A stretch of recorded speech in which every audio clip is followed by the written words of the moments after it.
Welcome back to the 232nd episode of the Daily Flip podcast. I'm your host, Alex, and today we're going to be flipping through some of the top stories, including a few reasons that Joe Biden is actually going to win handily, an article that actually refutes that and says that polling is not looking good for him, and then a article talking about the nature of bubble economies and how they burst. And of course, we will end today with our Daily Delight, a story meant to leave you feeling positive, ready to take on the day. Now, that's enough rambling from me. Let's jump in to our daily debate. So you're getting two very distinct narratives from I take that back. You're getting multiple narratives on both sides of the aisle about, hey, Joe Biden's going to make it. He's going to be the presidential candidate. He's definitely going to win. There are going to be people that come in and replace him. Donald Trump's not going to make it. Who would replace him? Is Haley sticking it? There's so many different electoral theories about who's going to win, what's going on, why it's going on. So we're going to take a little bit of time today. We're going to address the Biden side of things, and maybe in the future we'll address the Trump side of things, even though I feel like I've tackled that one throughout a whole bunch of different episodes. But I've talked before about why, hey, Biden's looking a little rough, why he's losing this vote, that vote, and the other. But I wanted to take this one head on as we go into this summer season before we get to the national convention for the Democrats. And I think that there's a strong possibility that Joe Biden is going to be the person that they put on the ticket. I know a lot of people on one side of the aisle don't like it, but I do have some conviction that he'll be replaced. But I feel at this point he is too deep into it, and they're not going to cut off the head of the party so easily. And yes, I understand he doesn't necessarily become the head of the party just because he's the president, but he has been the symbol that the Democrats have rallied around, and they're defending him for the most part, except for maybe a few people like Ezra Klein and some of the more progressive folks. So with that big rant, tell me what you think down in the comment section, and let's jump into our first article that comes from Real Clear Politics. And the headline reads, 8 Reasons Biden Will Win Re-Election in November. I mean, that's a pretty bold proclamation on the point of Real Clear Politics. And what I found very fascinating about this is it is a more friendly article to Joe Biden for sure. And I have my newsfeed broken up into the conservative view, the liberal view, corporate view, and then a whole bunch of other newspapers and so on and so forth. And I was like, oh, this is in the conservative view. Maybe it's a little bit satirical. Nope, they're 100% serious. I don't know why, maybe because Real Clear Politics has a little bit of a right bend every once in a while, but this one, I don't know. It definitely comes down on Joe Biden's side. So I'm not going to read the first intro paragraphs. We're just going to jump to the first talking point, the first of the 8, and we're not going to talk about every single one of them. I want to address probably 3, maybe 4 of them. So the Dobbs decision. Ever since Roe v. Wade was struck down, Democrats have been outperforming at most special elections, even ones in deep red states, including legislators, mayorships, and even the 2022 midterm election. The latest show of Democratic strength is in the Congressman-elect Tom Suozzi from New York. That was the special election to replace Mr. George Santos, and I covered that one before it went down. And I'll be honest with you, I didn't see it going well for him, but guess what? Suozzi came out on top. So the Dobbs decision. Yeah, I mean, especially with this IVF ruling coming out of Alabama, you're going to see a new passionate rallying around the issue. And let's be clear, it's not like the passion has died off. A lot of people still care about the Dobbs decision. They're sitting there like, whoa, okay, hey, if I want somebody to be in power, if I want a particular party to be in power, and I want guarantees or at least a little bit more leniency on some of these policies and someone that's not going to veto it, I'm going to vote all Democrat. I'm going to get the Congress. I'm going to get the House. I'm going to get the Senate. I'm going to get the presidency to be all D, all Democratic, because there are very few pro-choice Republicans, and even if there are some, they're probably not swapping, at least during this year, because Dobbs is a huge winning talking point for the Republican Party. So unless they're in a swing district, they're not going to get somebody who's a pro-choice Republican. So at the end of the day, this is going to have a big effect on what people are thinking. Now, is Dobbs going to be the end-all, be-all? Of course not. Otherwise, there wouldn't be 8 points as to why Joe Biden's going to win this one. But I think especially if more talk about IVF comes out throughout the course of the late spring and it's still a talking point during summer, it's just an extra little layer that reinvigorates the people to go out and say, hey, no, I'm going to take a stand on this one, because this is one of those issues that I talked about before, which is the government. I've talked about this multiple times before. The American people have a distrust naturally for authority. It's kind of born into our culture. The revolution, the fighting of the power in Great Britain is the ultimate sign of rebellion. Just like there are many stories across the world, but just like how you see in France, how they're very willing to speak up, to affirm what they believe are their rights. You saw with the union strikes, it would have been 5-6 months ago at this point. It is in the culture to have a inherent distrust of anybody with power and authority. So when there's anything that actually restricts people's freedoms, even if you don't morally agree with it, even if the person themselves doesn't morally agree with it, but they don't like the government dictating how they can operate in their daily lives or how people around them could operate, or even their children might have to operate in the future, that is limiting people's freedom, at least in their point of view. And guess what? They're not going to like it. They're going to come out and say, no, not today. So that is definitely something that is on the table, especially if you are a woman and getting suburban women out to vote. They don't like Trump anyway, but there have been a few people who have talked about the slight shift in that demographic because of the perception of higher rates of crime. So there may be another shift back with Dobbs, and it may keep that voting block locked in, especially young women too, even though they're mainly going for Democrats now anyway. That is another thing that will probably shift part of the electorate. So then what's the second one that I want to talk about? Well, money. Recently, the Biden campaign announced a record haul of $132 million with a hefty amount of cash on hand. But what's really interesting about this one is that 97% of that came from donors who gave $200 or less. And we know that Trump is also a good small dollar donor kind of guy, but Joe Biden going for 97%. I'm going to do the math very quickly because I didn't have it prepared ahead of time. That's $128 million in donations that are under $200. So let's just say that at the end of the day, everybody gave the absolute max, which is not the case. That's not true whatsoever. But we're going to divide 128 million by 200. That is 640,000 people, which the number is definitely higher because some people probably just gave $4 here, $5 here, $10 there, so on and so forth. That is a lot of people that have been mobilized, or at least are passionate enough to give the current president, Joe Biden, money. And I'm not saying that the money itself matters that much, because guess what? Trump's going to have his PACs with lots of his large donors. He's going to keep using his small dollar donors, but a lot of that money is going to go to legal fees. And like I said, it's not all about where the money actually goes, how much is on hand, even though that is important, but it is just a large show of strength for Joe Biden. So we have that out of the way. Now let's talk about the next one, the MAGA agenda. I think this one, you have Joe Biden using language like MAGA Republicans, and whether or not people agree with it, it sticks. Quote, the latest demonstration that the MAGA movement is out of touch with American families is the Alabama Supreme Court designating an embryo as a person. Even Republicans see the flashing red warning signs of the political repercussions of this idiosyncratic and out-of-touch decision. And you know what's actually really ironic? This is not a MAGA talking point. I'll be frank with you.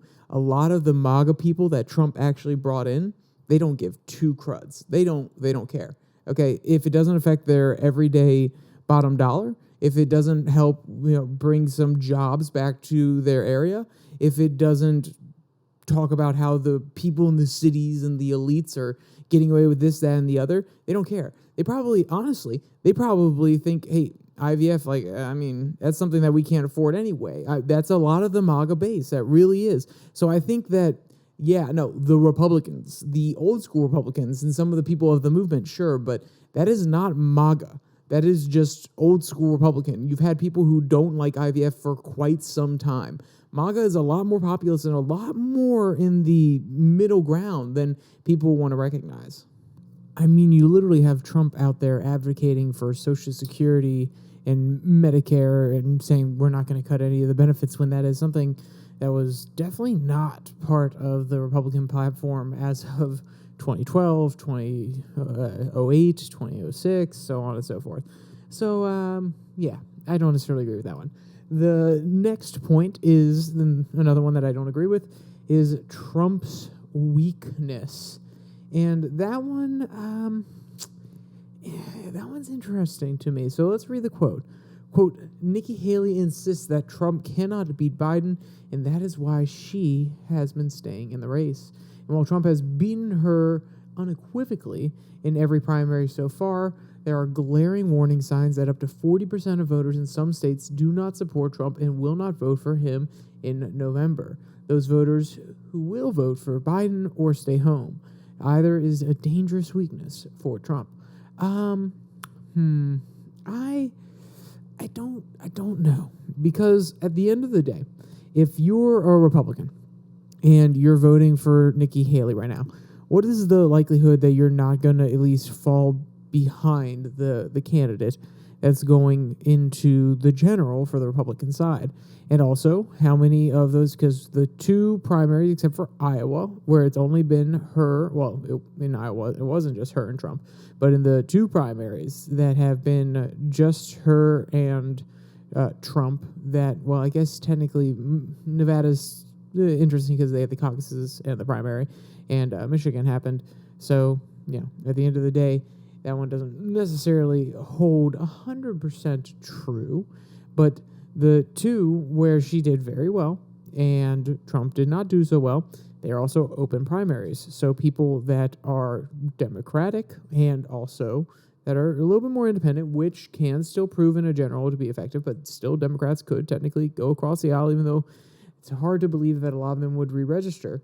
My point being, they could be, old school liberal, and they're like, I kind of align with where the Republican Party is now, but they're not the base that Trump's necessarily trying to talk to, trying to get out there. And will that actually matter in a general so much? I don't know, but that's a fair point. It kind of highlights, the polls look a little bit better for Joe Biden, which is why I want to go to an exact opposite point that comes from the Daily Wire. The headline reads, New York Times poll spells problem for Biden, the Daily Wire. So I'm not saying the author's 100% wrong because polls coming out of a primary, out of multiple elections, they are different than an overall national poll. And you remember, you don't win a presidential just based on the national popular vote. That's very fair. Trump did not win the popular vote, but he did win the Electoral College in 2016. So that leaves open the possibility that, hey, national polls don't matter so much. But I did want to highlight this one because it counteracts the idea that Trump is 100% looking weak in all of these situations. You can't just believe it's locked up for Joe Biden. And also the reaction from the side of Biden's party, the apparatus behind him. I think that's also a very important part to highlight, especially when we just read an article that's like, oh no, he's got it practically locked up. And when I say practically locked up, I don't mean, it's going to be easy. What I mean is they're giving reason after reason after reason that it is practically locked up for Joe Biden. Quote, a poll released over the weekend spells serious trouble for President Joe Biden heading into the 2024 general election. The poll, published by the New York Times and Siena College, is considered to be the number one overall poll out of more than 700, according to 538's pollster ratings. The overwhelming majority of respondents, 62% of men and 68% of women, said the U.S. was headed in the wrong direction under Biden. If the 2024 presidential election were held today, this is the important part, this is what we're trying to get at, 48% said that they would vote for former President Donald Trump, while only 43% said that they would vote for Biden. 48% said that they believe that Trump will win, while only 39% said that they believe Biden will win. And the reason that I think these last two statistics are even more important is because the winning mentality. This is something that is talked about by both sides. It's talked about by activists on both sides. The idea that you want to be a part of a winning team, that you want to be a part of something that's going to succeed, that's going to matter, that's going to cause change. If you see so I'll give a nice example. You go out to Walmart, and every once in a while you will see different charities giving the spiel about why they're out there, what they're trying to do, so on and so forth. And if they have a lot of people at the table, you're a little bit more piqued. You want to be a part of something. You want to see what everybody's riled up about. Another great example is you go out to restaurants. I will say, as a person who was always thoroughly frustrated when my father would say, hey, you go where all the cars are because that means it's a good restaurant. I do think that at least there's something there to be liked. Maybe the atmosphere, maybe the people, maybe the food at the restaurant. Even though I do like the idea of trying to find some places that are off the beaten track, I don't like places that are too full of people. But the point still stands. A lot of people have that same mentality. Oh, there are a lot of people there. We should probably go there. We want to be a part of what's good. So when you have a big deficit, not necessarily in the overall Trump versus Biden, because it's 48 to 43. Like, that's not the end of the world. Most polls are probably going to have like a 3-point swing, so that would bring Trump down to 45 and at Biden at the most going up to 46. So like with the margin of error, it's not that crazy. Even with a 2% margin of error, you're looking at 46 versus 45. It's still pretty darn close. We're pretty far out from the general election. But the idea of who voters believe, do they believe it will be likely that a certain person will win? That is a little bit more drastic. I mean, 48 versus 39, 48 for Trump, 39 for Joe Biden. That does not inspire a winning mentality on the side of people who want to vote for Joe Biden. And they may be saying, yeah, well, hey, we're not going to win anyway. And then you also see the different posts or the different articles, like the last one I read that said, yeah, actually, these are all the reasons that he has has the situation locked up. Of those two different examples, you can probably chip off like 1, maybe 2% of the voting block. 1%. Let's assign 1 to each. We'll say 1% are the people like, oh, he's got it locked up. This is just like Hillary. We know that, even though she didn't win, we know that she's going to win. We know that Biden's going to win, so we don't even have to go out there. We can take the kids to an early morning Denny's, or they have an appointment, so I don't have to vote early. It's no big deal. And then the other 1% is, I don't think he's going to win anyway, so I'm just, we're going to let Trump just pile on in there. We're going to let all of the MAGA people get out there and vote, which I think that one's a little bit less likely than the first situation where they're really, really sure that Biden's going to win, so they don't go out. I think that is more likely than the other one where they kind of just give up and they're like, oh, we don't think he will win. But at the end of the day, it's possible, even though MAGA is a very nasty word on one side of the aisle, and it is very, how should I put it? It inspires passion in a lot of people, especially anti-Trump passion. So what else is there to this poll? There's a little bit more here, and I want to dig into it as well. Quote, only 18% said that Biden's policies helped them personally, and 43% said that his policies hurt them personally, while 40% said that Trump's policies helped them personally, and only 25% said that Trump's policies hurt them personally. So not that much of there is a pretty big variance in between the help and hurt for both of them. 43 hurt for Biden, 25 hurt for Trump, 18 help for Biden, 40 help for Trump. Also, I don't want to put too much credit into this one because people's memories are short, especially with COVID that dragging out for so long. It leaves such a large impression on people's minds that it kind of, how should I put it? It deducts from Trump's presidency. And what I mean by that is not, it's going to lower his numbers on helpful policies, or it's going to raise the numbers on hurtful policies, so on and so forth. I'm not trying to say that that's what it's deducting from. What I'm saying is a lot of the memory is eaten up towards the end of the Trump presidency because, one, it was about a year, a little bit less, and it was during a campaign season, and also it was a huge deal. So a lot of things that happened during that time are going to take up more residency in the brain than what happened before. So there's a little bit of more recency biased in this one, so that's why I don't take these numbers 100%, but I did at least want to point them out. And the other one that is a huge number, and we've talked about it before, quote, Trump led Biden by 13 points with white voters and by 6 points with Latino voters. Biden's share of the black vote decreased by roughly 20% compared to how he performed in 2020, falling to 66%. If these numbers hold, we've discussed it multiple times, especially with the way that the Democratic Party has structured their coalition. If these numbers hold, it is not a good day for Joe Biden. It will be a very happy day for Donald Trump, or even a good day for third parties. That's always a possibility as well. But I truly believe that it will be a bad day for Joe Biden, because any minority that voted for Trump in 2020 is probably going to vote for him again. Any minority that voted for Biden in 2020, they may be changing their mind. That goes for women as well.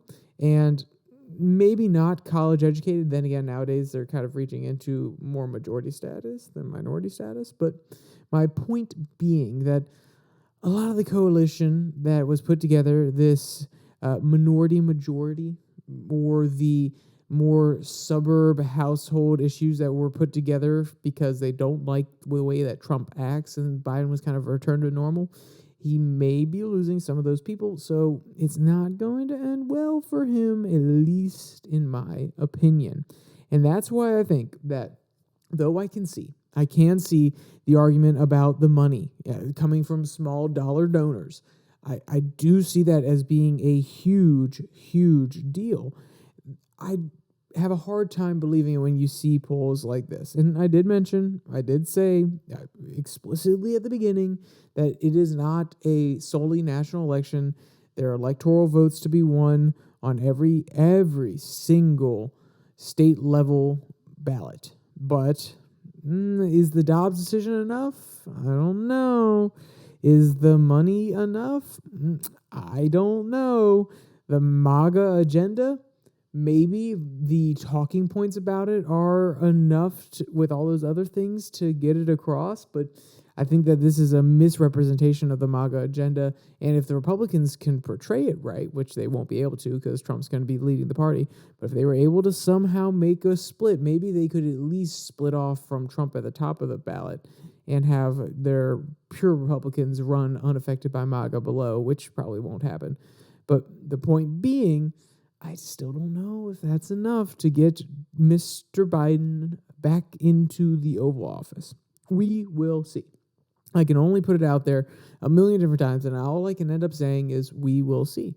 Because I've given my reasons why I don't think it will work out for him. I've given the time of day to the things that may actually work out for him, and I've given them their air, and I've taken those on as well. But we'll see. That's all I can say, because I am not a fortune teller. So let's jump to our last article that comes from the Mises Institute, Why the Bubble Economy Isn't the Real Economy. So this one is it's not the longest article in the world, but it is a very satirical one. There's a through line throughout. Wow, a through line throughout, really? Alex, good job there. There's a through line of a particular metaphor that they're using. So when I start quoting, it may be a little bit out of context. I would greatly suggest that you go and actually read the entire article if you can.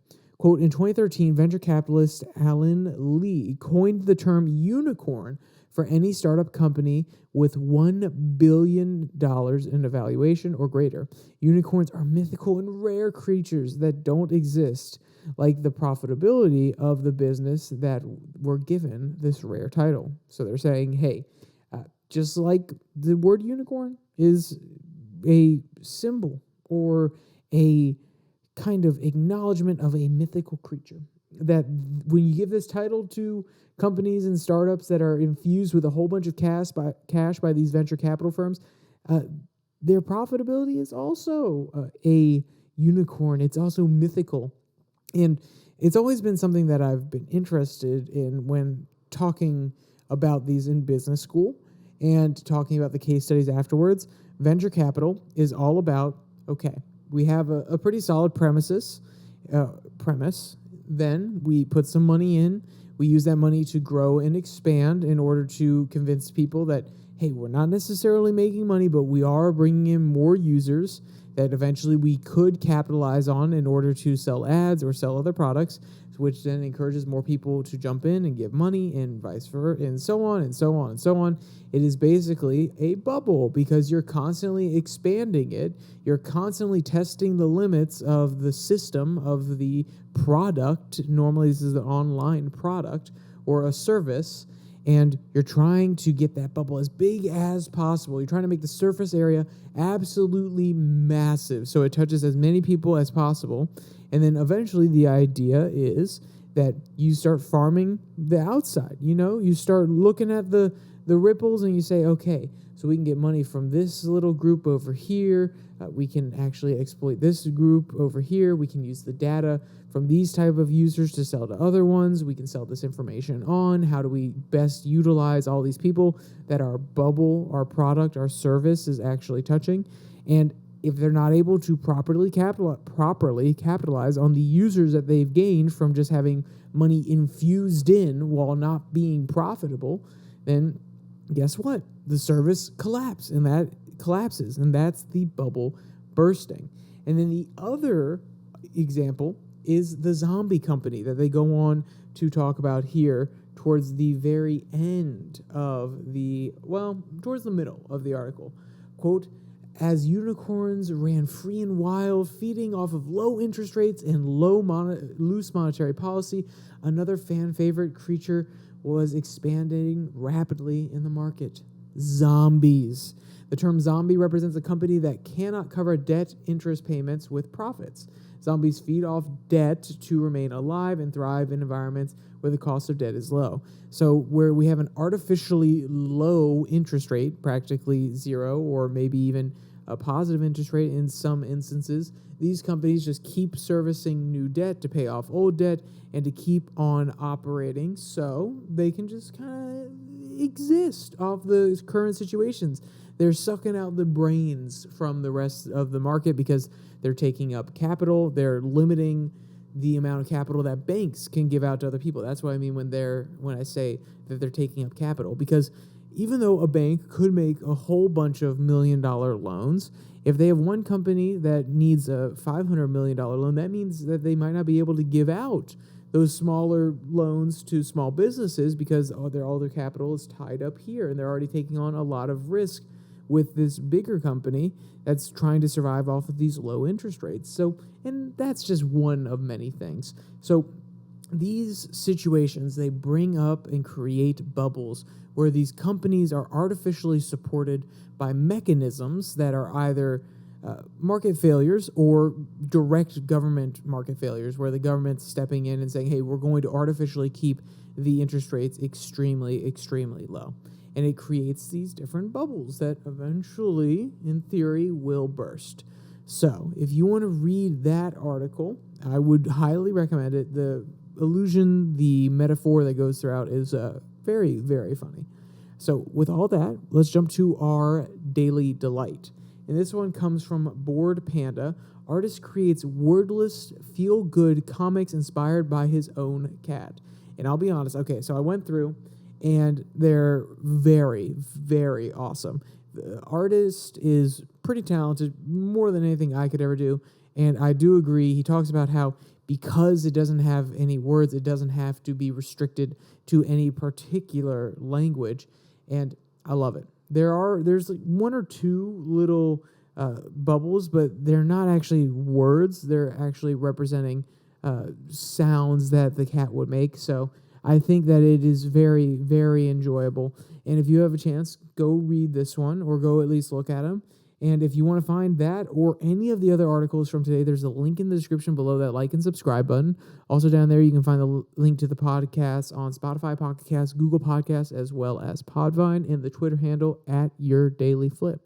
With all that said, there's only one more thing to say. Stay safe. Don't die.